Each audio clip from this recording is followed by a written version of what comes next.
IVF success cycle ఒకటి discuss చేయడానికి మేము ఇండియాకి వచ్చాము. మనతో పాటు ఉషారాణి కిషోర్ గారు ఉన్నారు. కిషోర్ గారు మ్యారేజ్ అయ్యి ఎన్ని రోజులు అయిందండి? 5 years మ్యారేజ్ తర్వాత ఎన్నో సార్లు ఫర్టిలిటీ ట్రీట్మెంట్స్ ట్రై చేసిన తర్వాత ఫైనల్లీ వీళ్ళు మనతో IVF కి వెళ్లారు.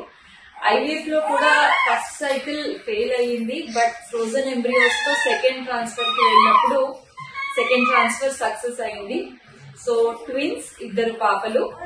సో ట్రీట్మెంట్ అది మీకు ఎలా అనిపించింది ఉషా గారు? చెప్పండి. హ్యాపీ అనిపించింది.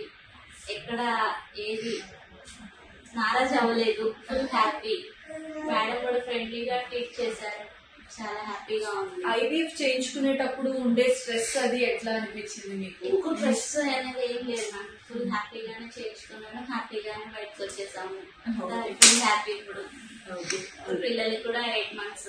ఇద్దరు హెల్త్ ఎట్లా హెల్త్ బాగుంది, నాది కూడా చాలా బాగుంది. హెల్త్ ఇష్యూస్ ఏం రాలేదు.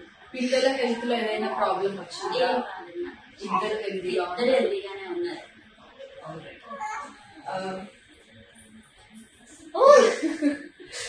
సో ఈ ఫర్టిలిటీ ఇష్యూస్ తో ఫేస్ అవుతూ IVF కోసం ఆలోచిస్తున్న కపుల్స్ కి మీరు ఏమైనా చెప్పదలుచుకున్నారా? IVF ట్రీట్మెంట్ కోసం అని చెప్పేసి ఎవరైనా సరే భయపడాల్సిన అవసరం లేదండి. ఇది ఓన్లీ డాక్టర్ పర్యవేక్షణ అలా తీసుకున్నప్పుడు చాలా హ్యాపీ. ట్రీట్మెంట్ తీసుకున్నంతసేపు కూడా వాళ్ళు ఇచ్చే సజెషన్ మీరు ఫాలో అవుతే కనుక ఎలాంటి ఇబ్బందులు రావు. మీరు తీసుకోవాల్సిన జాగ్రత్తలు వాళ్ళు చెప్పినవి పాటిస్తే మీకు కూడా happy. So thank you Usharani and Kishore గారు. Thank you very much, ma'am, for your cooperation and for the God gift for us.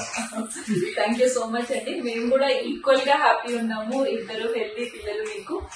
So IVF చేయించుకోవాలనుకుంటున్న వాళ్ళందరూ మంచి డాక్టర్ పర్యవేక్షణలో ట్రీట్మెంట్ చేయించుకుంటే సక్సెస్ఫుల్ గా సైకిల్ కంప్లీట్ చేసుకోవచ్చు. Thank you.